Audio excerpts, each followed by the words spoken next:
Alam niyo, itong episode na ito ay napaka-special, no? Very special. Kasama ko ngayon si Engineer Pano, no? Yes, din. Thank you. At hinatak mo ako dito.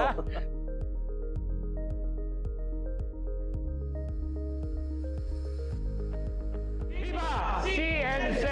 Viva Mapua! Hello, fellow Mapuans. Kumusta kayo? Nandito na naman tayo, no, sa isang episode of the 100 Mapuan Stories. Alam niyo, itong episode na ito ay napaka-special, no? Very special. Unang-una, dahil ngayon hindi na ako mag-isa, kasama ko ngayon si Engineer Pano, no? Yes, din. Thank you. At hinatak mo ako dito. Umpisa na ito. Anyway, sure. Sir, thank you for joining me today, no, for this episode, no, si Sir Jerry Pano ng DPWH. At of course, another thing, kaya special to na Sir Jerry, no, is because we are with the Golden Jubilarians, no? Right. So nandito ngayon ating mga Golden Jubilarians. This is class 74. So biro nyo, 50 years ago, 50 years. diba? 50 years. Right. Ang habang panahon na rin, no, sir? Right. I'm very much honored and glad as well na kasama po natin ang ating mga Golden Jubilarians. And when we talk about Golden Jubilarians, 50 years yan. Ito yung batch na pinaka-inaasam ng bawat isa for us to reach that stage in our life. Grabe, no? 50 years ago. Graduate sila. Gano'n pala kami katanda. Umpisa na natin yan. Memory lane muna tayo. Sure so, thing, alamin natin sa kanila yung kanilang panahon, di ba? Panahon nila. 1974. And ano ba yung mga memorable na experience natin sa Mapua nung nag-aaral pa po tayo. Nung panahon yun, ano ba yung trend? Ganyan, no?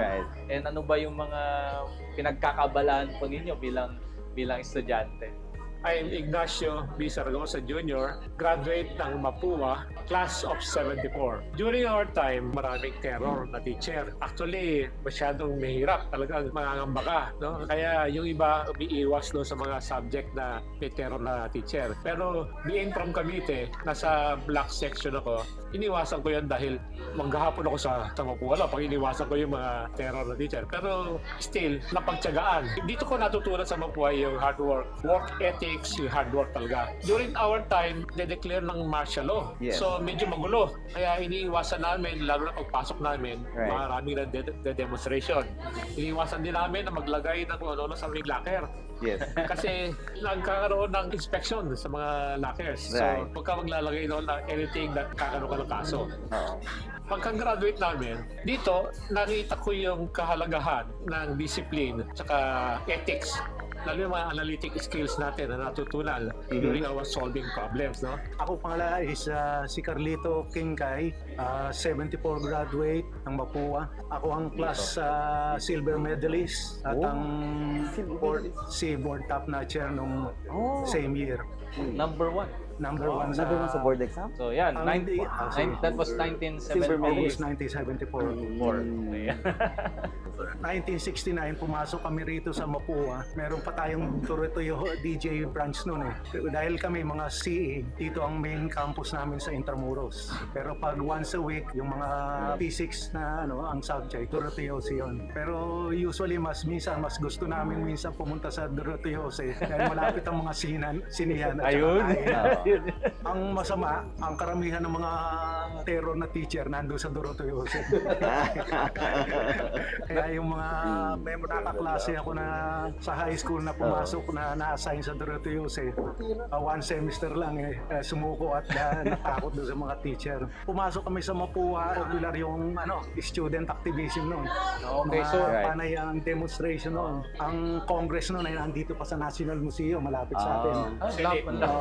Dito, kasi nag-assistant rin ako sa Mapua nung nagde-demonstrate dito sa harap natin sa campus natin dyan sa Intramuros. Mga activist natin, mga estudyante, ay dyan, nagpapatuhan rin ng panahon na yun. Nung batch rin namin, doon 1972, dineclare ang martial law. So mga 2 weeks ata, kulang-kulang isang buwan na suspend ang classes. Sa mga naging teacher naman, naging komportable ako kila Abirin, kaila Ongking ko. Pagtapos namin graduate, nag-board exam noon. Ang board exam noon ay sa Piatti. Exam kami sa may Piatti noong August 12, Monday din yun. Monday din ngayon. August 17 yung last day exam namin ng Design and Construction. Kabisado pa ni sir. Hindi, ano yun? Natandaan ko. Supposed to be, ang design is 8 o'clock to 1 p.m. Half day. Nagbabaha na dyan sa may Echage, sa may Piatti. In-extend muna ng mga proctor hanggang 9 a.m. Right. Tapos hanggang 2 o'clock. Paglabas namin ng Piatti, hanggang baywang na ang... Lalawin na. So, last day na exam So, lusong na. So, yun ang Sir Lito, it's comforting to know na hindi lang pala ngayon uso ang baha, noon pa. So, yan, yung panahon na student council ng presidente, taga-mechanical Right. Di ata ni-release yung mga diploma niya dahil nung nag-marcha siya dyan sa may gymnasium, pinilukot niya yung yung papel na diploma. Diploma niya. Tapos tinapon niya sa harapan nila okay. Oscar Mapua. Pagtapos naman ng board exam, so yun ang naging naman sa akin, naging life-changing nung nakatap ako ng board exam. Doon sa oath-taking, nakilala ko si Mr. Kaliwara, yung presidente noon ng PICE. So yun lang. Okay, salamat sir. Salamat. Din, eto siguro I will ask this from you na ako ang magtatanong sa ating next honoree. Yes, please. Ito po ating susunod na tatanungin isa one of the best undersecretaries ng aming department. Should I say yung aming best mancom. But as it is, alam na alam po natin yung life ni Sir Raul as undersecretary sa DPWH and it was very storied. Ngayon po naman gusto ko siyang tanungin, kamusta naman ang naging buhay niya as estudyante? Sa Mapua, ano po sir ang inyong naging alaala ng mga memories? Thank you, Jerry. I'm Raul Asis, class of 1974. No? Right. If you ask me of the memories sa Mapua, Yes, sir. I've actually two phases. 5 years as a student, and then 43 years as a member of the faculty. That's right. Sa Mapua. Right. We entered the Mapua noong 1969, the year when Neil Armstrong became the first man to land in moon. Set foot. July 20. That's right. At the same time, Gloria Diaz became the first Filipina to win the Miss Universe. I recall vividly yung sabi ng announcer, the United States has conquered the moon, but the Philippines has conquered the universe. Right. Ganda. Yung sa pagiging estudyante, nang umpisa ni Carlets, this was the height of student activism. Right. No? Ang pinaka-active na eskwelahan at that time along Muralla was Lyceum. Okay. Kapitbahay natin. Kapitbahay. So tuwing dadaan ng Lyceum, magyaya ng demo because Congress used to be housed dito sa National Museum. Dadaanan kami. Kaya yung Mapua, makikita mo, lahat ng glass panels niya covered ng plywood dahil babatuin pag ayaw namin sumama. Kasi pag nagraraling ganon, yung Mapua, walang pakialam, basta nag-chess lang sila o Game of the Generals dun sa loob. Gano'n, no? In 72, nagkaroon ng martial law. Epekto nun, canceled lahat. Walang student activities, walang extracurricular activities. Bawal ang student organization, mga fraternities, bawal. Wala kaming sports activities. Siguro 5th year na, doon kami nagkaroon ng outing. Okay. So, ganun. So, talagang dapat devoted ka sa pag-aaral mo. May quit sa kalye. Talagang disiplina dahil bawal ang long hair doon. Pag nahuli ka ng Metrocom, gugupitan kang ganun. Okay. Sirain para magpagupit ka. No, sa Filipino people, yung pagkakaintindi sa disiplina and even sa students. Pero siguro yung batch namin, wala kaming calculator, computers. Opo. Slide rule lang Slide kami rule. at saka logarithmic table. Okay. At the time, di mo alam kung tama ka o hindi Correct. pag sinubmit mo.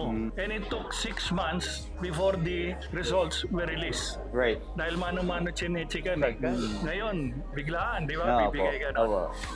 Nagtuturo ako, nakita ko rin yung kwan eh. Ano yung pagbabago ng mga henerasyon. Golden Jubilarians tayo. 2 generations yung dumaan. Diba? 2 generations. So, Right. a lot different yung time namin kesa ngayon. Okay? So, sabi nga namin noon ang hilig na Mapua noon, pag umiikot ka, puro may chessboard yun. Kasi kabats namin si Eugene Torre. The first Grandmaster of Daming Asia. trivia dito, Kabats namin. Grandmaster. Okay. AB ang kinukuha ni Kwan Bachelor of Arts si Eugene Torre. So, kaklase namin yun. First Asian Grandmaster. First Asian Grandmaster si Eugene Torre. Right. So, that's something to be proud of. Although sa NCAA, nahirapan kami. Yung panahon nila yun. Pero mo, 2 times most valuable player si Atoy ko. Pero talo kami ng Lasal. Talo kami ng Lasal. Pambato ni Lasal, si Lim Embeng. Si Lim Embeng. Okay. In 73, Opo. Atoy ko, kakampihin niya si Hubalde. Lahat po ito nag-crispa. Oo. Pero natalo pa rin tayo. Nanalo yung Baste. San Sebastian. Ang mga laro no, Rizal Memorial pa ginagawa eh. Actually, nagsimula uli yun si 73 na eh. Kasi nga na-cancel lahat yung activities ng martial law. Martial law, due to martial. Yung sa mga estudyante naman, nung nagtuturo na ako, nakita ko yung towards the end ng career ko as a professor, malaking dependency nila doon sa instruments of technology. I would say na mas disiplinado tayo, yung grupo namin. Yung grupo kasi nyo po, you have to take all the sacrifices. Right. Nung nag-aaral kami, kokopyahin mo yan eh. At habang kumokopya ka, nakikinig ka doon sa teacher dahil buburahin ka agad. Yun ang malaking pagkakaiba ng henerasyon nila at saka henerasyon namin. Pero later siguro, I'll say what this generation should be doing to be successful in their careers. Right. Wow, okay. So, Right. Very thank you, Sir good. Raul. Very Ang good, dami, ano? tsaka ang daming trivia, eh, no? And I like yung sinabi ni Sir kanina yung, this the US conquered moon, but the Philippines conquered the universe. So punta tayo sa next, Sir Albert. Sir Yes. Albert. My name is Alberto Cabangon Caparros, class of 74. Ang hindi ko makakalimutan sa Mapua, working student kasi ako for the last 2 years, 73-74. So every time na darating ako ng Mapua, diretso ako sa kantin. Para kumain? Sa kantin para kumain kasi gabi ang klase. Kilala na ako nung nagtitinda doon. Basta nakita na ako, fried rice at saka itlog. For so many years. Almost more than a year. 5 pesos lang yata noon. Isang fried rice at isang itlog. During the martial law, yung barkada namin, pag wala ng klase, sinuspend na, diretso na kami sa recto. Magbo-bowling na kami doon. Askaraga. Askaraga pa yun. Oo. Ang problema, nung pumunta kami doon, talaga mang natirgas kami. Kaya hindi na kami umulit. Natirgas na. Tapos yun nga dito, after ng zona ni Marcos, ang Mapua, inilagay dun sa unahan. Okay. Nasa unahan ng Mapua. So, kitang-kita namin, nung tinuat na yung kotse ni Marcos para alisin, kasi nandun na yung kabataang makabayat. Nasa harap na.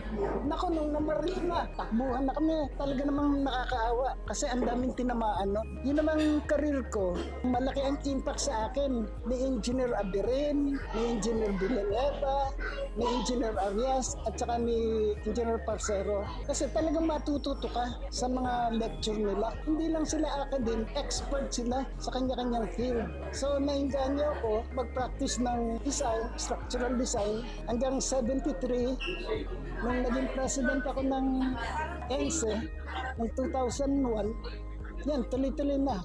Nag-active na talaga ako sa association natin. Estelita Yambao Gutierrez.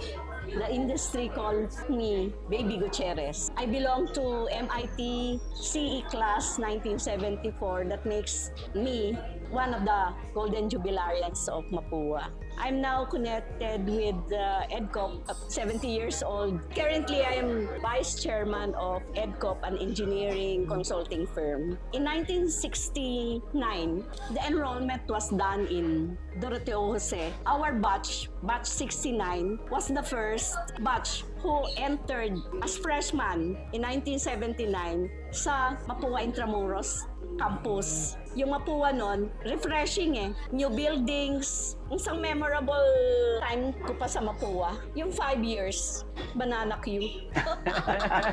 Nabuhay kami sa Banana Q. Kanina fried rice and egg, ito Banana Q. Binabasket lang yun doon sa terrace, toilet.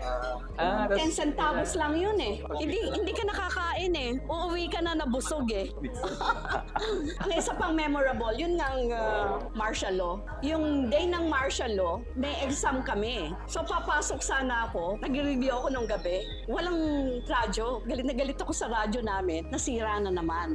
Nung lumabas ako nung morning, walang jeep. Nagsumisigaw ng pandesal at saka puto. Ano nangyari? Sabi ko, may exam. Naglakad ako from UST. Doon ako nakatira sa Dapitan, UST to Mapua. Only to find out, nandiyan kami lahat sa labas. Nakatangan lahat na ganyan yung mga estudyante naghihintay na magbukas yung Mapua, sarado.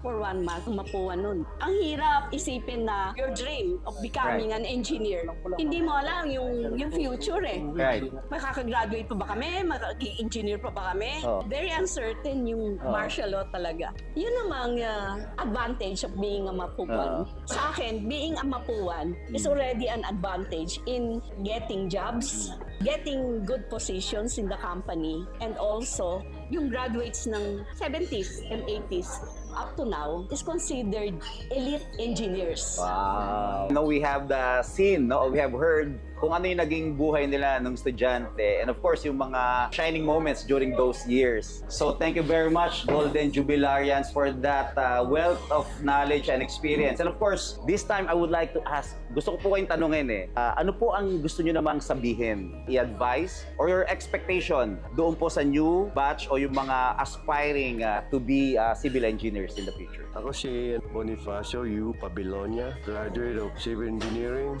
1974. Ang masasabi ko lang sa mga kapwa-alumni at saka yung mga aspiring engineer, Yes, sir. pagbutihin nyo ang pag-aaral nyo dahil isipin nyo mabuti kung paano kayo nakakapag-enroll at nakapag-aral sa Mapua o mas saan man universidad dahil napakamahal ng tuition. Ang sakripisyo ng magulang nyo, yan huwag yung kakalimutan. Correct. And whatever blessing you have now or in the future, you must learn how to share. That's what we've been doing. Lahat. Nagpo-pull kami ng resources sa mga kapwa naming, mga klase namin, pinakapos. Minsan sa enrollment, mura lang yun mga 200 pesos lang, di ba? Per person. Kung meron tayo sa bulsa, kami, nagpo-pull kami, tinutulungan namin. Kung may iba, talagang nagwo-working student pa nananghalian or hindi pa nagpapunan, may meron kami natira, inaaya namin, sinasabay namin sa kantin. Ganun ang samahan.